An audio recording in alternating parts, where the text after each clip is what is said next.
نو محترم وزیرانو موږ په دې کې څه کوو، په دې اختر کې به موږ خوشحالي مناوو، خو د شریعت مطابق به مناوو، د انګریزانو په شانتې منه کوو. او څه به بیا کوو؟ د نیکانو خلکو په شانتې به ځان جوړو چې نیکانو خلکو څنګه لباس اچولی دی هغه لباس واچوو. دغه شان دا ګیره چې ده ګیره دا د تمامو پیغمبرانو سنت دی، او دا داسې پیغمبر نشته چې هغه به ګیره پریښي نه وي، داسې صحابي نشته چې هغه به ګیره نه وه. نو دا سنت هم دی او د وجوبو درجې ته رسېدلې ده. نو دغه سنت دی. نو اوس به موږ څه کو، یهودیان، نصرانیان او عیسایان دا ګیره کټکول دا د هغې نه را شروع شوي دي، او دا وړول هم د هغې نه، او دا سټایلونه هم د هغې نه را شروع شوي دي. نو اوس چې موږ او تاسو د اختر مبارکه ورځ ده، عبادت هم وکړو، د عبادت بدله به میلاویږي، د الله پاک د درګاه ته به ځو، هلته به عیدګاه ته به ځو، هلته به موږ د الله پاک نه سوال کوو، دلته به موږ ډومبې سهار وختي نیخانې ته به لاړ شو، کلین شي به وکړو، د رسول الله مبارک مخالفت به ډومبې د سهار نه وکړو.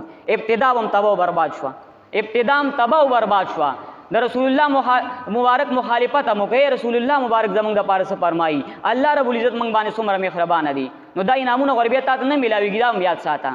نو څه به وکړو؟ نو موږ به لاړ به شو نعوذ بالله. نو د رسول الله مبارک هغه پاک سنت به دا به وخورئ، او دا به هغې په نالو کې وغورځئ. استغفر الله، هغې به دا په نالو کې وغورځئ. څومره ګستاخي او بېادبي مو کا، او بیا په دې کې سټایل کول. الله اکبر، د سټایل چې څومره سخته ګناه ده، خریل خو هم ګناه ده، خو دا وړه کول او په دې کې سټایل کول دا د هغې نه سخته ګناه ده. دا د رسول الله مبارک په سنتو پسې خندا ده. نو موږ به من تشبه بقوم فهو منهم، چې کوم قوم سره د مشابهت وکړو نو بس بیا تیار اوسه، که ګیره وړې، که ګیره خرې، که سټایل پکې کې تیار اوسه، بیا به د عیسایانو یهودیانو سره څه کېږي، بیا به د هغې سره ستا خشر کېږي.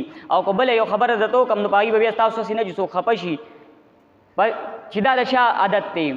خو زه به د هغې نه مخکې تاسو ته یو خبره وکړم، په دې ګیره خریلو باندې رسول الله مبارک ته درد میلاویږي، تکلیف میلاویږي، ډېر زیات درد میلاویږي.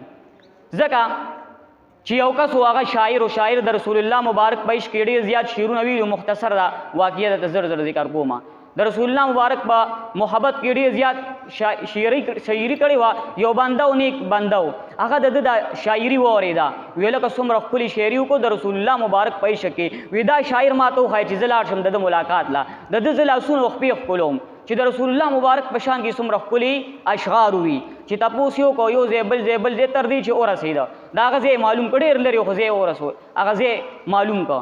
چې کله هلته ورسېده تپوس یې وکړو، هغه کلي علاقه کې وي، هغه خو په دې پلانکي نیخانه کې ناست وي. ښه چې ورله ویې لکه دلته پلانکي شاعر شته وي، او وی کم دی، وی د نیخانې کې دی او هغې کې نی ته ناست دی، څه کوي؟